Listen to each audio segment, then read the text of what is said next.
안녕하세요, 딸기빠입니다. 네, 일주일 동안 너무 바빠가지고 영상을 못 찍다가요. 또 알려드릴 신문 기사가 있어가지고 영상을 찍게 됐습니다.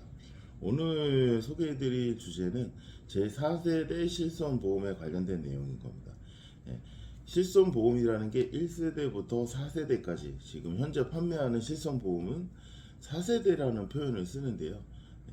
보통 1세대 보험 같은 경우에는 구실손보험이라는 용어를 씁니다. 그게 2009년 9월까지 가입을 하신 분들 같은 경우에는 100%짜리 실비인 거고, 그 다음이 이제 2세대, 3세대, 그 다음에 지금 판매하는 게 4세대 실손보험인 건데, 4세대 실손보험 같은 경우에는 2021년도 7월 달에 출시를 했습니다. 그러니까 아무래도 지금 2년 정도 된 거죠. 지금 7월 달이니까. 네, 지금 신문기사의 내용을 보면 4세대 실손보험 마감 세일 연말까지 연장하는 이유에 대해서 이야기를 하는 건데, 제4세대 실손보험 같은 경우에는 전환을 하시게 되면 할인 혜택을 주는 게 있었습니다. 그게 작년 12월까지 마지막으로 50% 1년간 할인을 해준다라고 이야기를 했는데, 올해 6월달까지 연장이 됐었어요. 근데 얼마 전에 다시 한번 올해 12월까지 마지막으로 연장을 해주겠다, 이렇게 기사가 나온 건데요. 그럼 보험사들은 왜 자꾸 이렇게 실손보험을 전환하는데 50% 할인을 내걸고 전환을 유도를 할까요? 한번 생각을 해보면 1세대부터 3세대까지 실손보험 같은 경우에는 아무래도 손해율 자체가 너무 높기 때문에 장기적으로 이렇게 1년 동안 보험료를 할인을 해줘도 보험사 입장에서는 장기적으로 유리한 부분이 있기 때문에 아무래도 할인을 해주는 게 당연한 거죠. 근데 보험사별로 뭐 실손보험은 손해율이 너무 크다고 얘기하는데, 실손보험을 자꾸 금융감독원에서 해서 할인을 1년 동안 해주라고 얘기하니까 뭐 당연히 싫어하는 보험사도 있긴 하겠죠.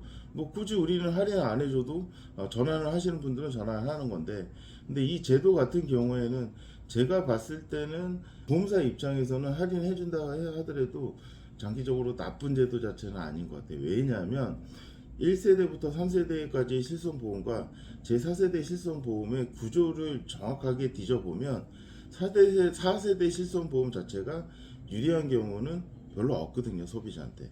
그렇기 때문에 올해 12월까지 연장을 하는 게 확정이 되긴 했는데, 자, 그러면 언제까지 이거를 할인을 계속 연장을 하면서 이야기가 나올까, 이런 생각을 많이 하시겠지만, 제가 봤을 때는 올해 12월까지 연장을 하면 이게 마지막 연장이라고 생각을 합니다.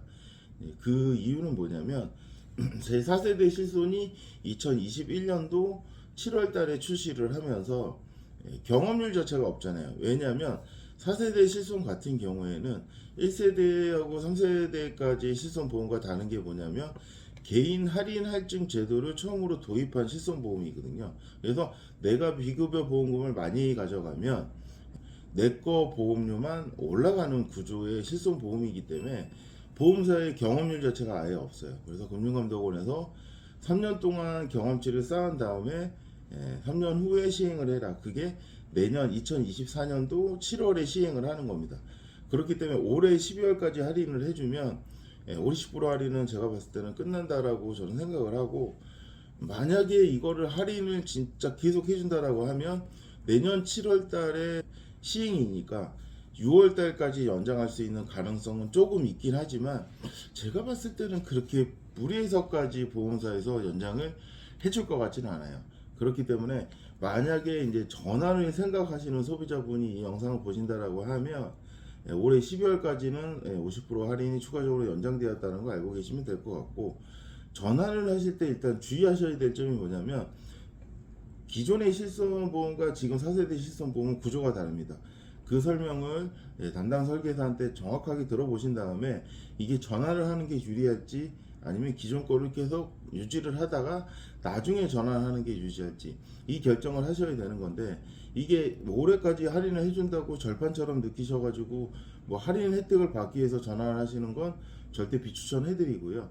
일단 지금 현재 어떤 치료를 받으면서 정기적으로 보험금을 받으시는 분들은 지금 당장 전화를 하시는 거는 불리할 수밖에 없습니다. 그렇기 때문에 뭐 내가 병원을 자주 안 가고 보험금 혜택을 많이 못 보시는 분들 같은 경우에는 보험료가 너무 많이 올라가니까 전환하면 유리할 수는 있겠지만, 지금 치료를 받고 계속 보험금을 받으시는 분들 같은 경우에는 지금 전환을 하시는 것 자체는 제가 판단했을 때는 유리한 게 없습니다. 그렇기 때문에 오늘 소개해드린 이 전환에 관련된 할인제도 같은 경우에는 정말 고민을 많이 하신 다음에 전환하시는 게 맞다고 생각하고요. 또 다음에 또 이와 비슷한 좋은 사례가 있으면 다시 한번 찾아뵙도록 하겠습니다. 감사합니다.